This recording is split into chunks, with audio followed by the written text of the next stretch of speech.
Hello, my name is Ben Wolf, and I will be explaining the water/air in a closed system problem.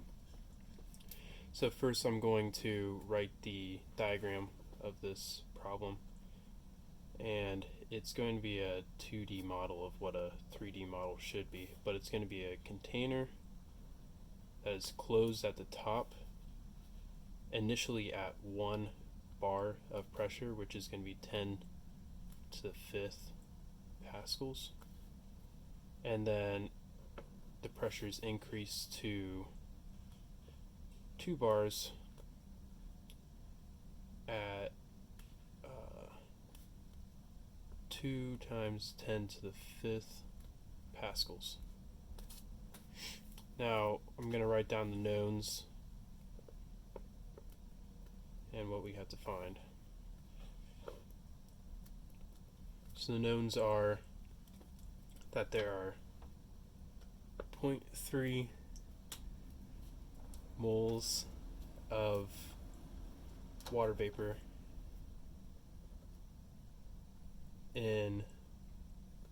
water in the vapor phase.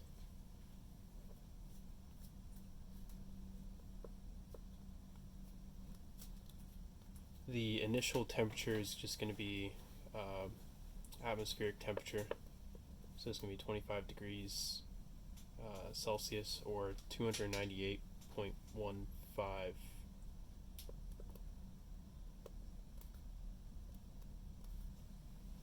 degrees Kelvin. The final temperature is unknown. The initial pressure from up here is 10 to the 5th pascal. Then the final pressure is 2 times 10 to the 5th pascal. The pressure of, or the density of water is going to be needed also. So it's going to be rho water is equal to 1,000 kilograms per meters cubed. The total volume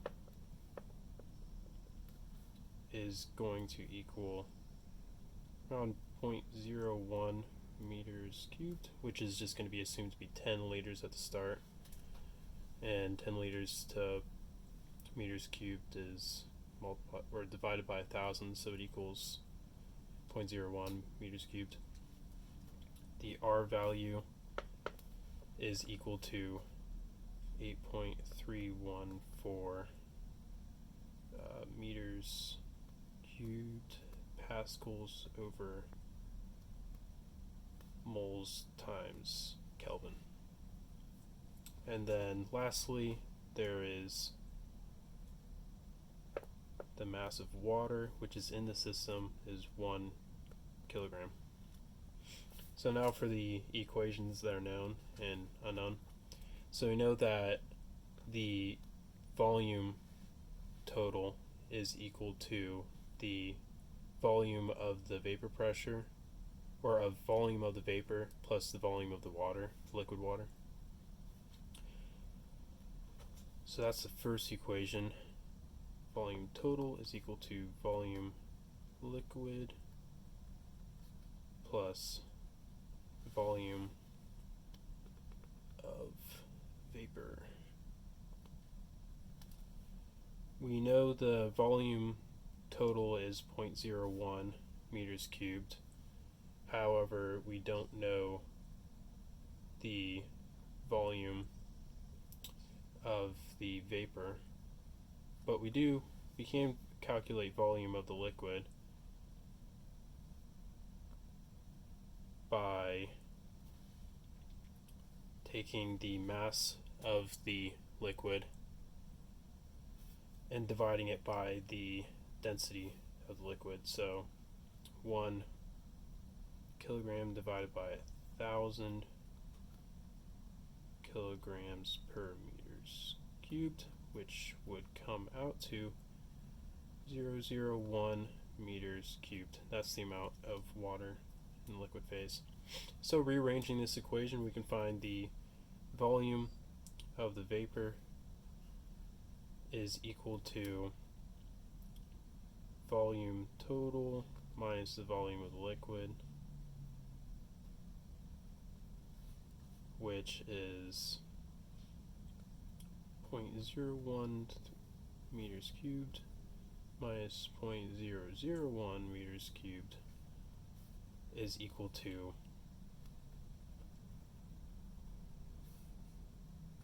0.009 meters cubed.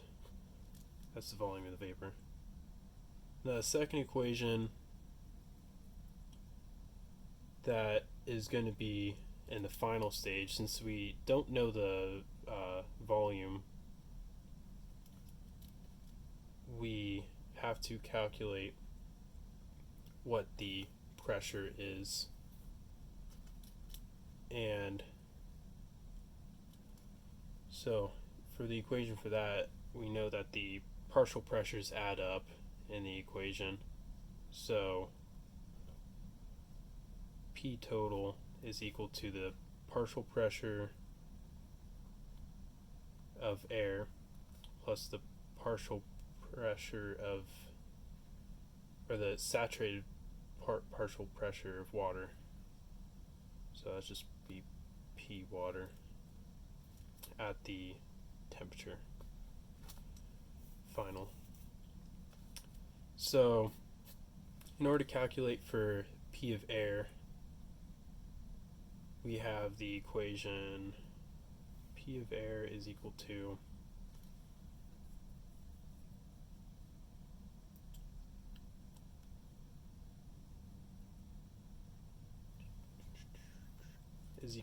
the moles of air times the final temperature times the constant R over the volume of the vapor, which is already known. R is known, volume of vapor is known, moles of air is not known, and final temperature zone not known. Then that's just going to be plus water. That will be calculated later. So what we can calculate from this is the moles of air. So moles of air is equal to just PV equals nRT, so you can be an initial value here, so because the amount of moles of air is not going to change. So pressure initial times volume of the vapor over, because it's going to be the vapor is the air, over the R constant times the temperature initial. Then calculating that out, it'll equal N of air is equal to 10 to the 5th pascals times volume of the vapor, which is 0.009 meters cubed, over 8.314 meters cubed Pascal over moles Kelvin, multiplied by the initial temperature, which is going to be atmospheric temperature, 298.15 Kelvin. That is going to equal to 0.363 moles. So we know that. We can plug it back into this equation, and therefore we only have one unknown in that equation. Now for P of water, or the partial pressure of water, partial saturation pressure of water, we have to use another equation in order to find the other knowns in it. So we know that there are 0.3 moles of water in the vapor phase, or the desired amount in the vapor phase. So, using PV equals nRT, we can say that the partial pressure of water in the vapor phase is multiplied by volume in the vapor phase, VVAP,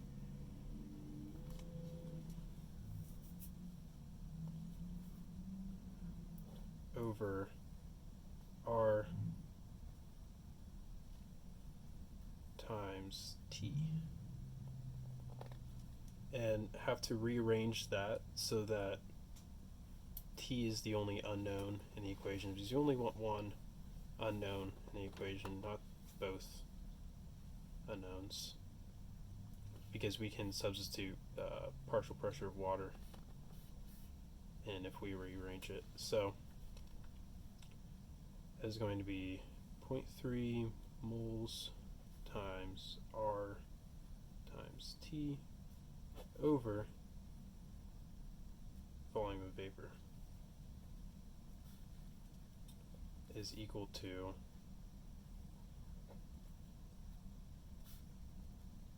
partial pressure of water.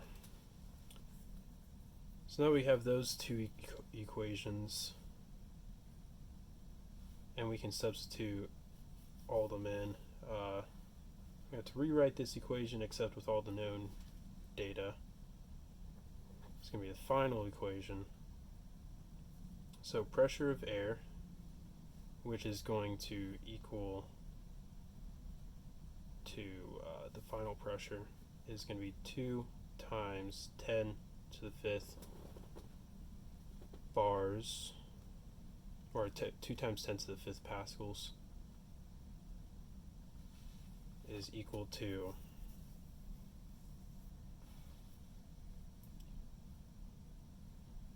0.363 moles times T final times, I can probably just bracket it out, plus 0.3 moles T final. That's all multiplied by the 8.314, and that's meters cubed pascals over moles Kelvin. That is all divided by volume of the vapor phase, because they're both divided by volume of vapor phase. That is 0.363, or no, that's the moles. It is going to be divided by 0.009 meters cubed.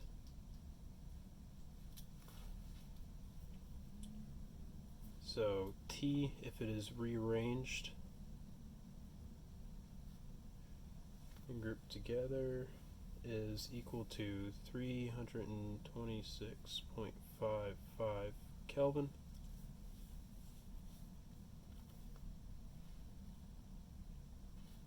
And by substituting that back into any of these equations, we can find the partial pressure of water. So I'm just going to substitute it back into this equation over here,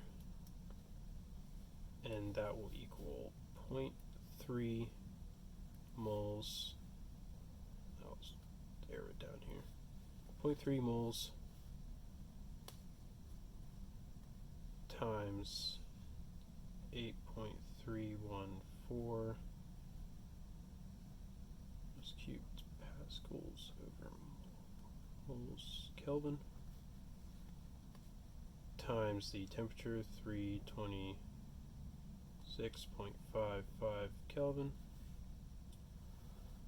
all divided by the volume of the vapor, which is equal to 0.009 meters cubed. That is all equal to 2,243.75 pascals. Is equal to partial pressure. It's 2O. Alright. And there it is.